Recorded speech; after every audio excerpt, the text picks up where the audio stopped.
the moon never meet. No light, no spark, living in a world so dark. Stuck in limbo that seems to have no end. Stuck somewhere in the past, not looking in the eyes of the now. Feet touching the ground. The key is in the mind, the joy that you look for all the time. All you need is to fight back. Let the light get in the cracks. Till the darkness is gone, then you sing. I took the step, I'm moving on. Goodbye limbo, now you're gone. But nothing is as it seems if you just look within. Take the step forward slowly and believe in you, you will win. The key is in the mind, the joy that you look for all time. All you need is to fight back. Let the light get in the cracks. Till the darkness is gone, then you sing. I took the step, now I'm moving on. Goodbye limbo, now you're gone. I took the step, now I'm moving on. Goodbye limbo, now you're gone.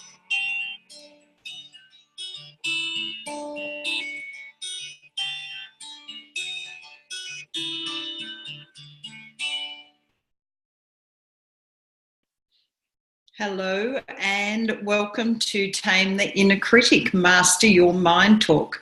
I'm Joy Fairhall from Mind Body Joy, and the song you just heard was one I composed about being in limbo and moving on and making a change in your life. So I thought it was appropriate to put it on today for our Tame the Inner Critic, because we just seem to be in limbo. We keep using this same self-talk and same inner chatter and the same critical words against ourselves. So I thought you might enjoy that as a start to this online workshop.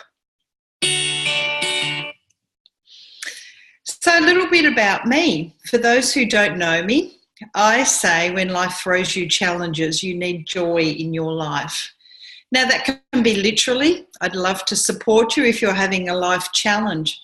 However, what I really mean is that I use positive psychology as a positive psychology and wellbeing expert. I work with you to look at how we can use your strengths to get you through the challenges that life does throw you. And quite often those challenges are horrendous. It could be the loss of a loved one. It could be being made redundant when you weren't expecting it. It could be the breakdown of a relationship. It could be a chronic illness diagnosis. There are so many things that can throw you a challenge, and they can come out of the blue. They can be in an instant. So what positive psychology is, it is not about being happy all the time. And it's not about removing negative emotion or just about positive thinking. Subjective well-being, which is what positive psychology incorporates, is designed to be focused on what is right with people, rather than the old traditional deficit or what's wrong with you, let's fix it model. So let's work with what's right, what your strengths are, what you do well, what your values and your beliefs are. And that makes everything so much easier, even when you're in horrendous situations.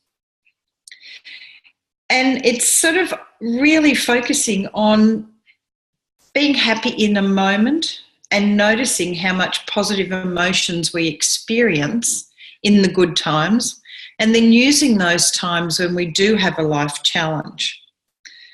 Psychological well-being is about the sense of meaning and fulfillment we get, including relationships, internal growth to expand our subjective well-being. It's about your own satisfaction with life. It's basically about happiness found in the virtue and doing what is worth doing. Now, that sounds a lot of words. What it means is that working with your strengths, as I said, is what will help you through those things. Changing language that has been embedded in your life. And this is what our inner critic is. It didn't just develop overnight. It is something that has started from what you may believe is a belief. In fact, it may not be a belief. It may just have been a fact that got mixed up in your mind. Positive psychology is a passion of mine. I'm all about the mind-body link to have more joy and happiness in your life. It doesn't mean you have to be happy all the time. It's acknowledging what you're doing and then changing it, being curious and changing the situation to be able to get through that. So that's exactly what I do. I have a list of qualifications. I also have a lot of modalities that I do, and I like to describe myself as someone with rock solid qualifications, married with woo-woo, and I'm very much about nurturing and supporting you through those life challenges. So what exactly, when I talk about, does a healthy mind and body mean? Well, a healthy mind lives in a healthy body. And mental fitness is just as important as physical fitness. And the reasons being are, if we have a healthy mind and a healthy body, it assists us in how we handle stress, how we relate to others, and how we make choices. If you think about it, if we are constantly overwhelmed, our mind's going with this internal critic and chatter, we're just going to be overloaded. And of course, we're going to be stressed. And if we're stressed, are we calm and relaxed? Or are we a bit overwhelmed and then we're a bit short with other people? And of course, if we're overwhelmed, our choices are definitely not as reasonable sometimes as they would be when we're calm and relaxed. But it also assists us in how we think, how we feel, and how we act. And if you look back to what I said about handling stress relating to others and making choice, you'll see that think, feel, and act ties into that well. A healthy body can prevent conditions such as heart disease and diabetes and help you maintain independence in your age.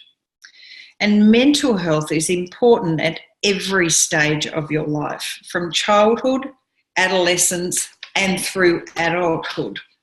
So you can see an inner critic is not a healthy mind.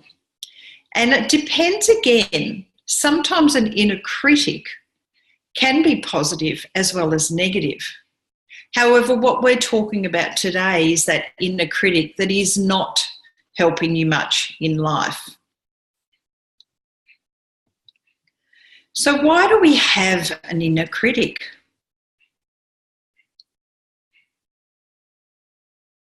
What is an inner critic?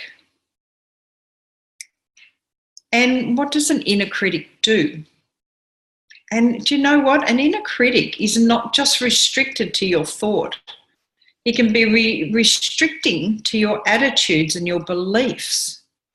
And it's associated with varying degrees and sometimes quite a high degree of anger, sadness, shame, and other emotions. You could think of it as a layer on your personality that is not natural or harmonious. It is learned or imposed onto you from life experience. The critical inner voice is the language of what I call the enemy. It's that internal dialogue that drives us, it ruminates us, it self-blames. Sometimes, in some cases, it's self-loathing. That inner critic can mock us, shame us, scare us, and lure us into self-limiting or even self-destructive behaviour. It tells us not to trust people we love, in some cases. It influences not to try to reach a goal. It advises us, subdues us, and seems to keep us safe inside a miserable and a familiar shell. Everyone possesses a voice in one form or another. Perhaps, for instance, you may have yours focused on your career. Don't go after that promotion. Just accept where you are. You aren't capable of success. Or maybe there's an inner critic that tells you about your love life. Don't bother dating. It's useless. No one will ever love you. You know you're not good enough. Hopefully, like most of us, there is a side to you that is positive and self-compassionate and confident. However, this inner critic can sometimes jump right on top of that person. And while there's one side is goal-directed and life-affirming, the other side can be self-critical and it can be self-destructive. So does it really affect our well-being? Or is it just annoying? Well, yes, it does. Some of the symptoms of an inner critic and signs are anxiety, weight gain, stress, depression, low self-esteem, taking on jobs that just don't challenge you. It can provide you with poor communication. It can be lonely. And look, the list goes on. In a study in the UK recently, which was one of the largest of its kind, it indicated it isn't just what happens to us that matters, but how we think about it that shapes our psychological well-being. However, the way you think about it and deal with stressful events is as much an indicator of the level of stress and anxiety you put to that inner critic. So it does, and there are varying degrees. If you think about that you really want to go for that job promotion and you just go, no, I don't. Well, you're not living a life that's challenging you. You're not living and working in a job that you love, and that has a negative impact on you. And these are the reasons I say that there are varying degrees of being an inner critic. So what sort of critic are you? What do we mean by inner critic? Type down in the chat box what your top 3 sentences of criticism you have. Just 2 or 3 sentences that you know you tell yourself over and over. And it will indicate what sort of critic you are for yourself, because everyone's different. However, they tend to fall in, I've found with my clients, that they tend to fall into maybe 4 or 5 categories.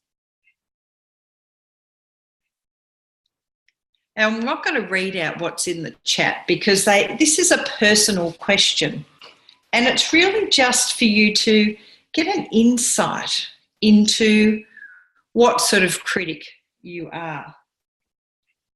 So these are the main ones that I've found. A body critic.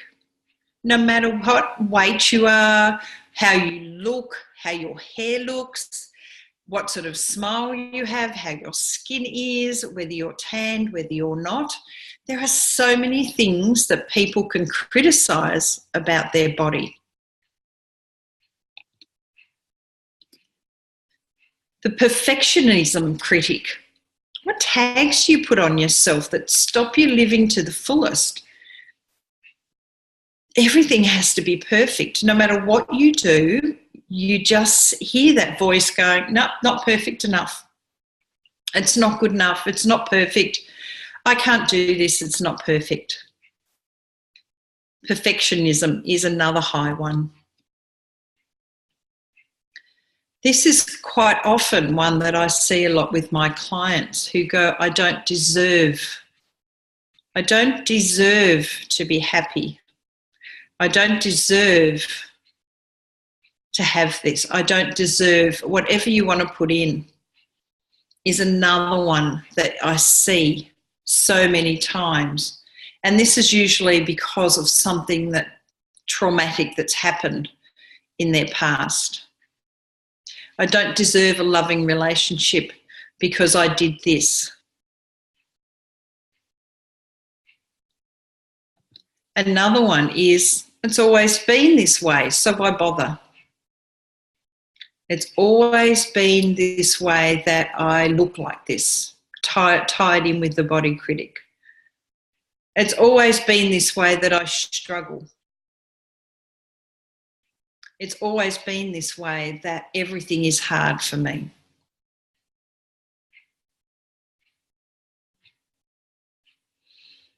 I can't do this. I'll fail. I can't do this. I can't learn things. I can't do this. Who am I to think I can do this? I can't do this. These are just some of the things that we have going around in our inner critic. The other ones can be the imposter critic. Who am I to help people? Who am I to be a boss? Who am I to earn this money? Who am I to be happy? So how do we stop this inner critic? Well, wouldn't it be as easy as just saying stop it? And I'd like to share a video with you now about that.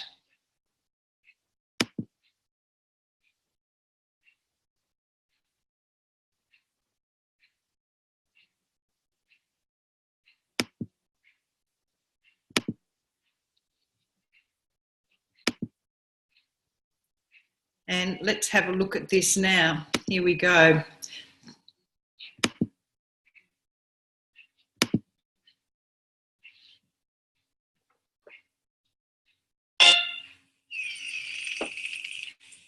Dr. Switzer? Yes, come in. I'm just washing my hands. I'm Catherine Bigman. Janet Carlisle referred me. Oh, yes. Still being buried alive in a box. Yes, that's me. Should I lay down? Oh, no, we don't do that anymore. Just have a seat. And let me tell you a bit about our billing. I charge $5 for the first 5 minutes, and then absolutely nothing after that. How does that sound? That sounds great. Too good to be true, as a matter of fact. Well, I can almost guarantee you that our session won't last the full 5 minutes. Now, we don't do any insurance billing, so you would either have to pay in cash or by check. Wow. Okay. And I don't make change. All right. And go. Go. Well, tell me about the problem that you wish to address. Oh, okay. Well, I have this fear of being buried alive in a box. I start thinking about being buried alive and I begin to panic. Has anyone ever tried to bury you alive in a box? No, but truly thinking about it does make my life horrible. I mean, I can't go through tunnels or be in an elevator or in a house, anything boxy.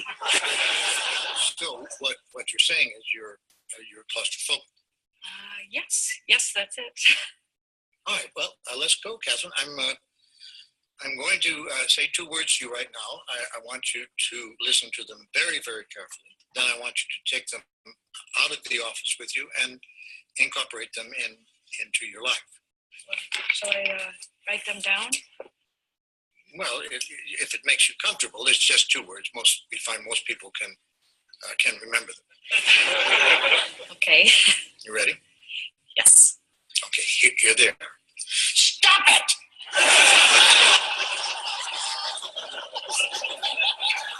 Sorry? Stop it! Stop it? Yes, STOP, new word, IT. So, what are you saying? It's funny. I say 2 simple words, and I cannot tell you the amount of people who say exactly the same thing you're saying. I mean, this is not Yiddish, Catherine. This is English. Stop it. So, I should just stop it. There you go. I mean, So there you go. That is what you don't want to go I through was life saying being scared. about, is that it would be so easy if we could just stop it. And unfortunately, our brain has decided that even though this is the simplest method, it's the most challenging. As soon as you notice a voice start to echo in your mind, just yell, stop it. Imagine that video. Stop that way of thinking without questioning. So it's called about having zero tolerance. And it's really not your fault. The brain has made up its mind. Yeah, it's decided that your responses you've given in the past are the ones that will give you the same result and are what you need to hear forever. However, you can change it with subtle and consistent measures and tools. So I just thought I'd share that little bit of that video about Stop It. So I will send you the link for that if you'd like to watch it again. So just a little bit about the brain. There is a direct link with our brain divided into 2 systems. One is your approach system, which is a positive effect, and the avoidance system, which is a negative effect. When we experience positive, this section of the brain is activated, and vice versa when we feel anxious or depressed. And these systems and emotions are directly linked to goals, achieving those goals specifically. When you engage in a behaviour that brings you towards a goal, you feel increased positive effect. When you're faced with a threat, you attempt to remove yourself from the situation, and you're likely to feel a negative effect in response. What does that mean in English? That inner critic is protecting you from something that happened in the past. So in our brain, we have all these pathways. And when you were born, those pathways were made. As a child, you may have heard something that, oh, you're so stupid. You should have been walking at the age of 3 or 2 or 1, or you were born lazy. You didn't start crawling till you were 6 months old. These things create pathways, and it becomes an automatic response. Your mind hears crawling or young or stupid, and you go, yep, I'm stupid. I didn't start crawling until I was 2 months old or 4 months old or whatever the age is. These are just examples. So what happens when you're put in a situation, for example, someone might approach you and ask you a question, you immediately go, oh, no, I need to avoid this because I'm stupid. So what happens is that inner critic goes, I'm stupid, and it becomes an automatic response. So that's really the basics about the brain. So I just wanted you to understand that the brain is lazy. It doesn't like creating new pathways. It's like when you do an exercise program or you go on a healthy regime or you're learning something. You keep repeating it over and over and over until it's made a new pathway and the brain goes, oh, I need to go from A to B now for this instead of A to A.2. So if you want a bit more detail, this is only an overview of the critical mind. So just remember that if you got a positive, then that's going towards a positive effect. If you are going towards a negative, it's an avoidance. So I just want you to think about now, just a really quick one, because I don't want to stay on this. Choose one of those sentences that you had in your chat, one of those inner critic sentences. Now, you probably will say it I'll give you an example. Oh, I hate my hair. It's so curly. It just makes me look too old and like Shirley Temple. Now, you don't have much emotion in there. Or you may say, oh, I hate the fact that I keep eating chips when I should be eating salad. Now, do you hear I don't have much emotion? It's almost a lyrical, oh, I hate myself, da-da-da-da-da. What I want you to do is change that sentence to you, so you're actually directing it. You are so fat because you eat chips. Now hear the emotion in my voice, because I want to tap into that emotion to find out what's really driving it behind. Now, as soon as you change it to you and put it to you instead of I, you will probably instantly get where that came from. You might hear your father's voice, your mother's voice, your sister, your teacher, someone's voice. You may instantly go back to a situation. So I don't want you to stick here for too long, but just take one of those sentences that you put in the chat box before, change it to you, say it to yourself out loud, and notice the emotion and notice where you go. Now, I don't want you to do this for too long. Just say it, and you can do this at home, but again, I don't want you to stick with it. But quite often the answer you will find is change that sentence to you, and it will just transport you back there, because your mind will go, oh my gosh, that was mum telling me that, or that was my sister or my teacher or whoever. So what do you notice? How does it feel when you say you and that sentence? Where do you feel it comes from? Is it anger or is it sadness? Is it frustration? What are the beliefs behind it? What values have been changed by that? So I just want to break out of that, but that's something I'd like you to do. So let's just have a bit, change our state. Who wants to be a little bit happy? I don't want you to stay on that old thing. Get rid of that. And we're just going to change the pace. So how do we actually do this? What are some of the simple techniques that we can do? Are we all feeling a bit better? Yeah, I know. Feels so much happier, doesn't it? Oh, I know. Awesome. Okay. Just wanted to change that state. So let's keep going. This is a picture of me, and I say that I have the power of joy. And again, not literally. I see this as my cloak empowering me to live my life full of joy.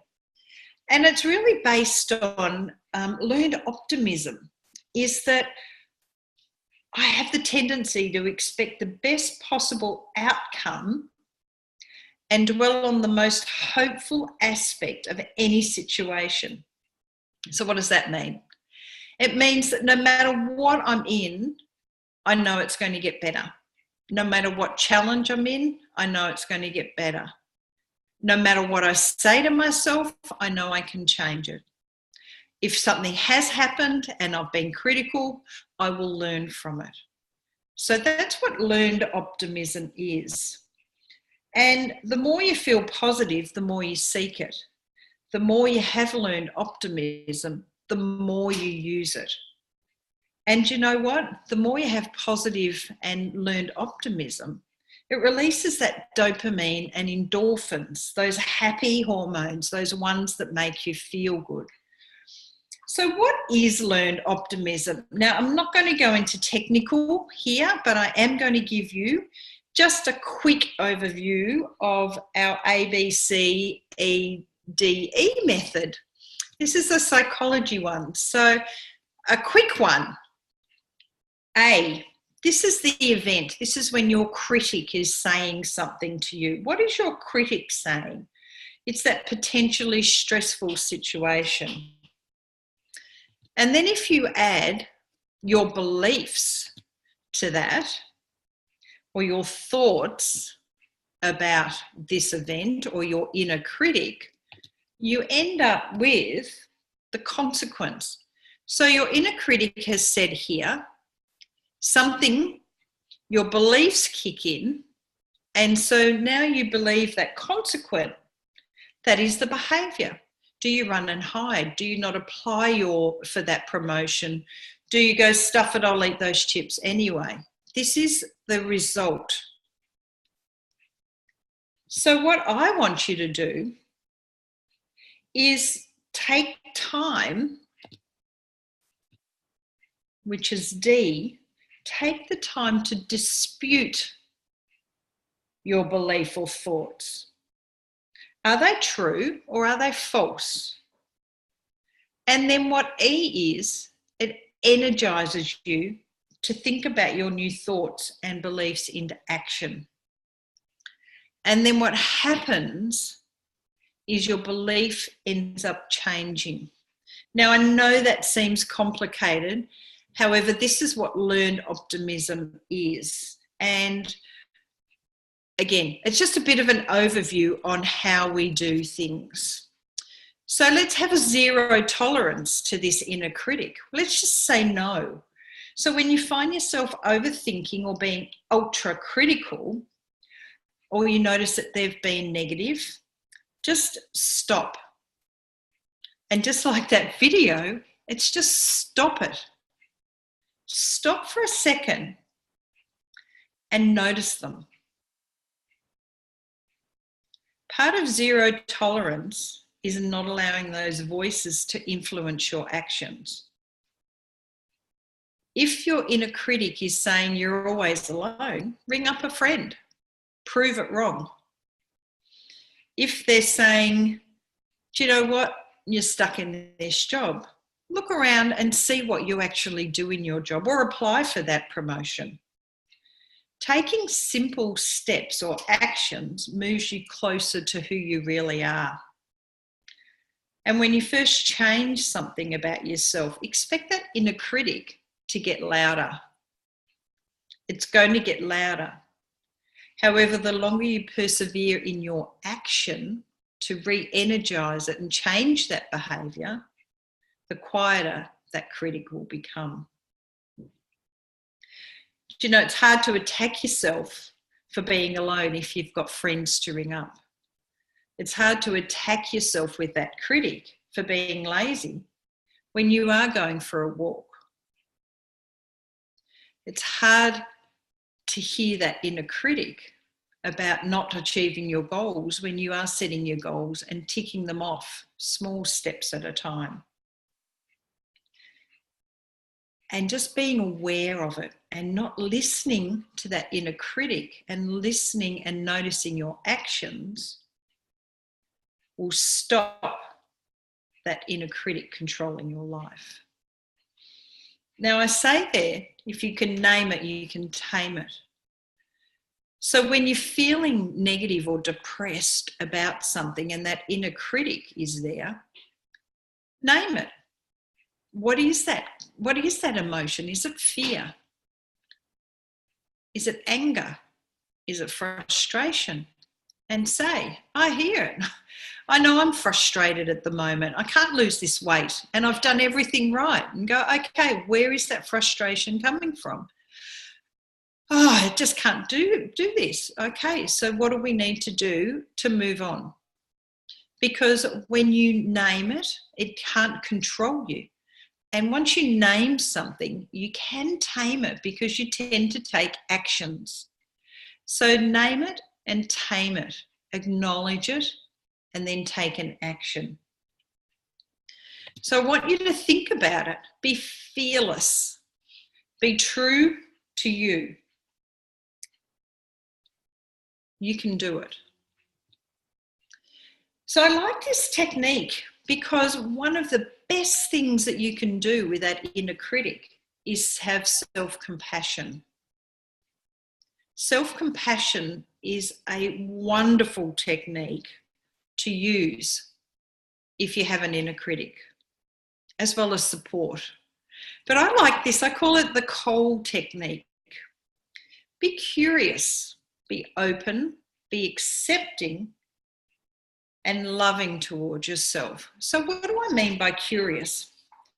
Be curious. What is that emotion? Name it. What is happening? Where did that inner critic come from? And be open. Be honest with yourself. Name it. Why are you feeling frustrated? Why are you feeling alone? Why are you feeling anger? Why are you feeling sad? Be curious about it and be open. And then accept it. Go, okay, I don't like this. I don't really want to do this. But accept it and go, okay, now I know where it is. I understand the emotion. I understand where that critic came from. And I can do something about it. And when you are curious, it takes away the shoulds or shouldn't. I'm curious to know why I ate those chips instead of I shouldn't have eaten those chips or I should have had that salad. Can you hear the emotion in my voice when I use should and shouldn't? So when, instead of having that inner critic going, oh, you shouldn't and you should, go, I'm curious. See, it actually is again that lyrical, I'm curious. The brain doesn't use judgment in the word curious. Because curious is about exploring. Curious is exciting. If you had the video on now, you would see that curious, my eyes light up, your hands, your body leans forward. So use the statement, I'm curious about this critic. Be open, accepting, and loving towards yourself. I love the cold technique. So here's some specific tips for that tame the body critic. Notice the trigger. Be curious. What is that trigger? Notice it, because a negative body image is often linked to low self-esteem and vice versa. This means that it can affect everything from how you behave, your relationships, how you project yourself. It can even prevent you from looking after your health. Often you feel unworthy. Body image is a huge area. So be grateful for your body. What does your body do? I had a girlfriend who had motor neurone disease. And I have restless legs. And I quite often go, God, I hate my legs. They're a nuisance. They just wriggle around when I just want to sleep. But do you know what? As soon as that comes into my mind, I go, do you know what? I'm so grateful that I have my legs. I can still walk. I can swim. I can sand underneath my feet. Think of reasons why you are grateful for your body. Because my girlfriend would have given anything to have the use of her legs, the feeling of the sand, etc., etc. So we always say there's people worse off, but look at it and turn it around and be grateful for what your body can do. If you are making health changes, be gradual. It may be you still love a sandwich, but you might have one piece of whole grain slice on top and one white on the bottom. Be gradual with it. Go, I'm making changes. I'm getting there. So don't be so harsh on yourself. Be yourself and not someone else. You are you. That's it. Simple. So I talk about this with comparing on the next one. Stop comparing yourself. Just look at what you have. Be grateful for what you have. Be grateful for this body that is transporting you through this life and giving you so many experiences. And don't compare yourself. I have a quote here. Comparison is the thief of joy.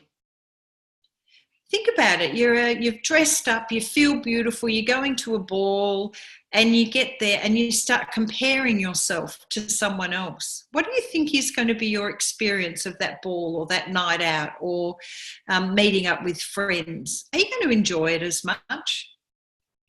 You probably won't.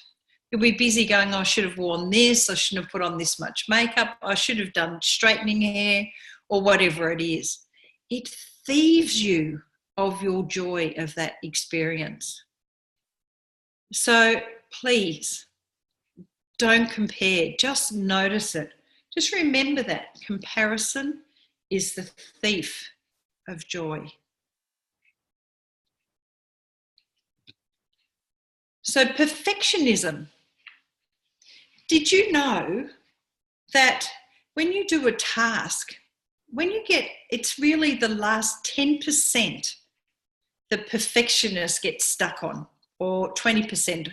So if you do 80% of something, the last 10, I think 10 to 20%, I can't remember if it's 90-10 or 80-20, but research has shown that if you're a perfectionist, that last 10% is where you're going to get hung up on. So be realistic. Set realistic expectations. These two are tied together. If you're doing a task, know that 80% or 90, I can't remember which, is done well, that it's going to get you across the line, and maybe 10% of it is not going to be perfect. Sometimes you just have to let that go. So if you find yourself being unrealistic, it's just going to trip you up every time. So set realistic expectation. Really be curious. Ask yourself, I'm curious to know. Think of Cole. I'm curious to know if that goal is really manageable in that time frame. Set that expectation. And recognize there's a huge difference between failing at something you do and being a failure as a person. There is no failure as a person, and there's no failure at something. Stop sweating the small stuff. We often, perfectionists will nitpick. I need this font, or I need that specific yellow. I need to look at the small things. Be curious to know why you're looking at the small things. Imagine if you're looking at a beautiful artist, would you be picking out the specific bit of white in the bottom right-hand corner? You may if you're a critic of art, but look at your work as an overall. And then this one that I've asked, I've often given this to my clients, is ask yourself, will the world stop if I don't have this 100% perfect? And you'll find the answer is it won't. Test it out. Will the world stop? It won't. It'll go on. And you'll notice that the more you do it, the more you can ask yourself that question. So what I've got there is my very own quote, is don't let perfect get in the way of better. Don't let perfect get in the way of better. If you're one of these, I don't deserve, ask yourself why. Why not? Why not? Ask yourself that 5 times and answer, and then ask why again for that answer, and then listen to the answer and ask yourself why again. Do that 5 times. It's an interesting exercise. Be curious as to why you don't deserve it. Why? Do the I and you activity. Put in the you don't deserve whatever it is and notice the emotions behind it. Be curious to those. Change the I don't to I do. And again, notice the emotions behind it. Does it feel awkward? Does it feel not like it's sitting right? And it's really important to seek support if you find this is really, really overwhelming. And this is another mantra. I deserve the joy of me. I deserve. You deserve the joy of every day. You deserve the joy of that moment. You deserve the joy of now. What do we do when we say it's always been this way? Ask yourself, for who? Ask yourself why it can't change. Notice the main emotion around it. And what's stopping you change? Why? Why has it always been this way?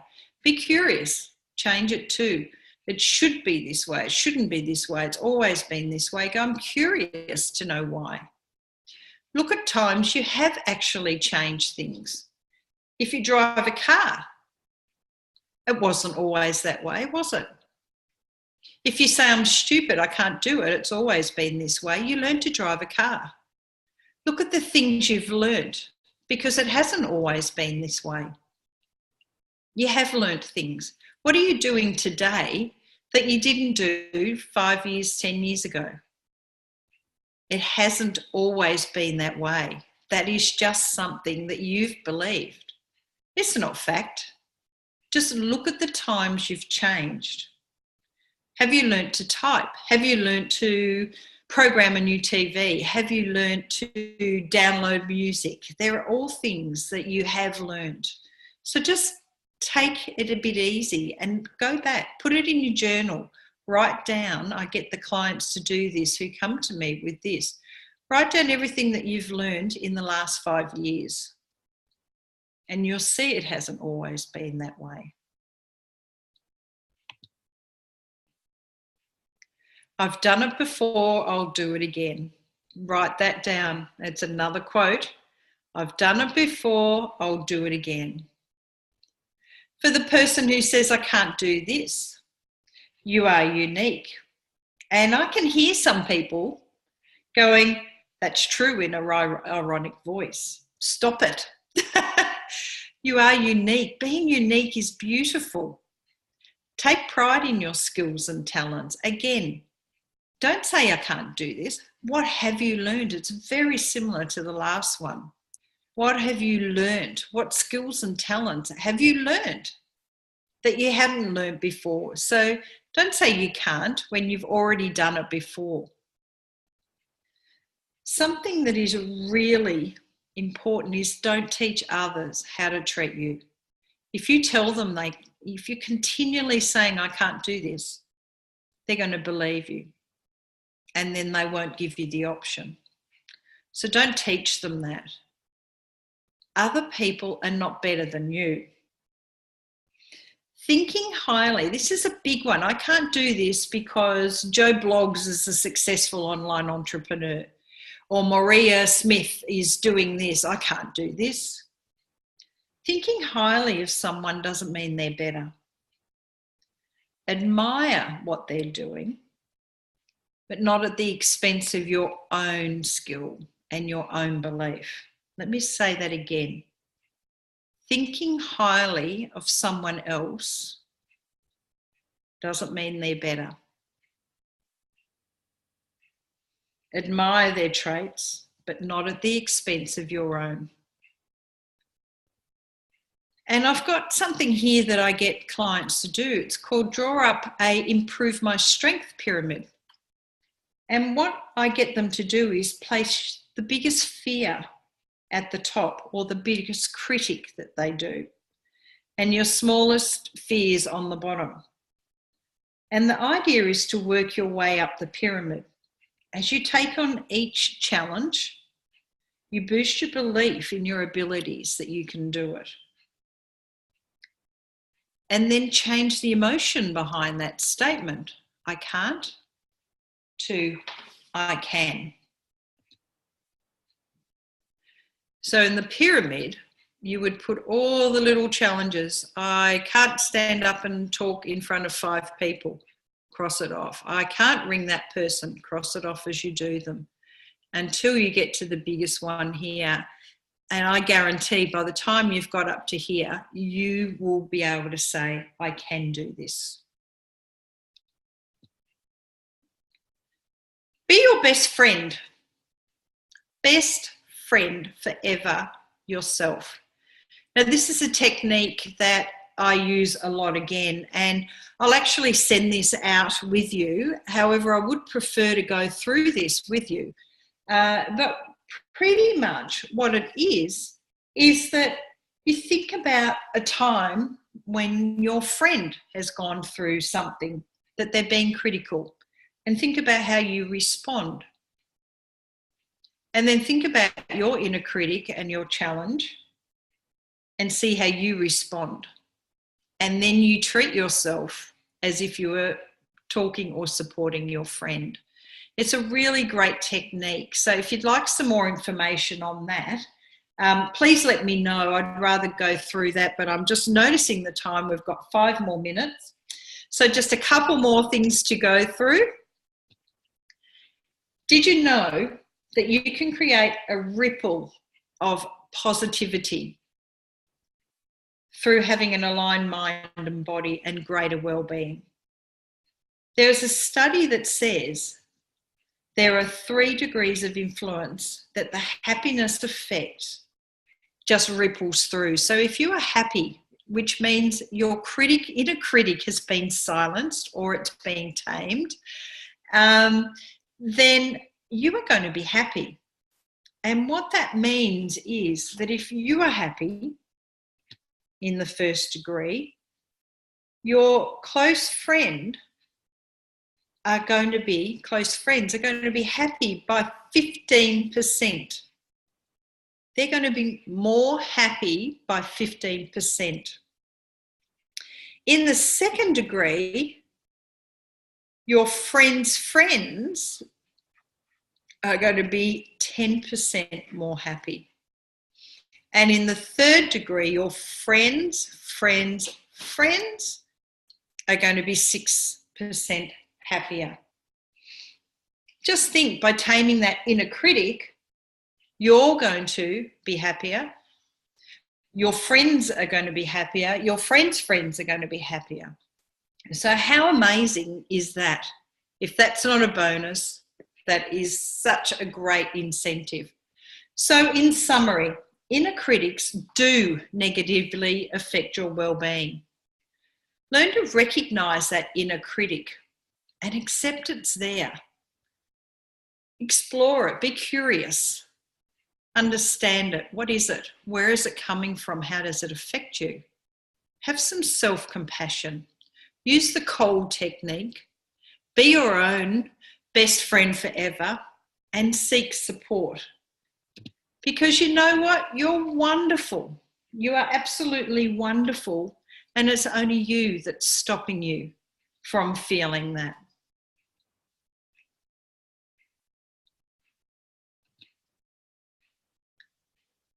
So I've just answered, I've got a list of the questions there.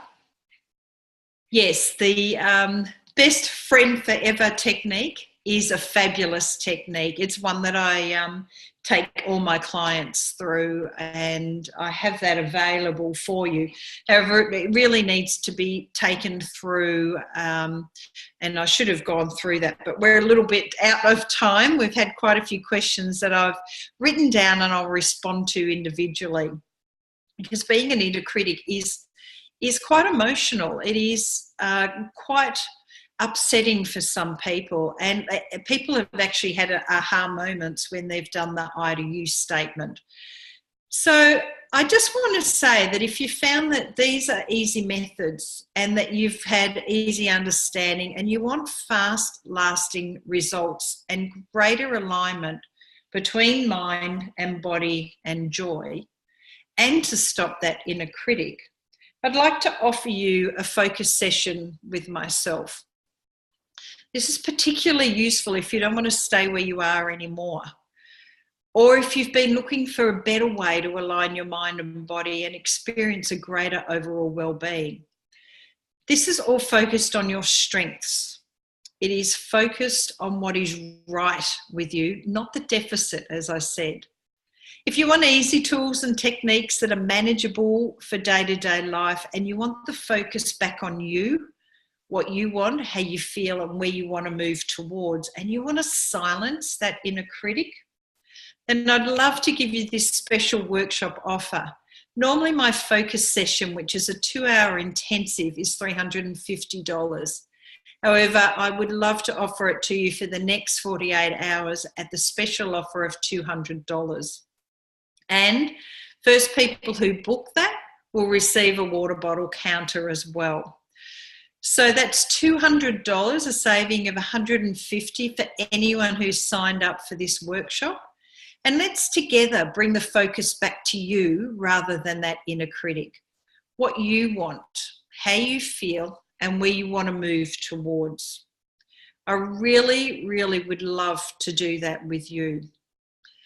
And on that note, I think I'm going to leave it there.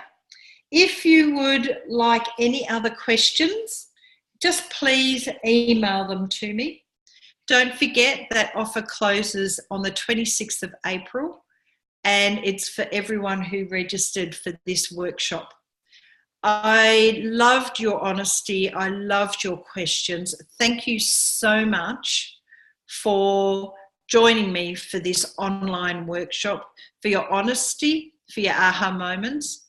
And as I always say, I'd like you all to fill every single day with joy and make it a good one. Thank you.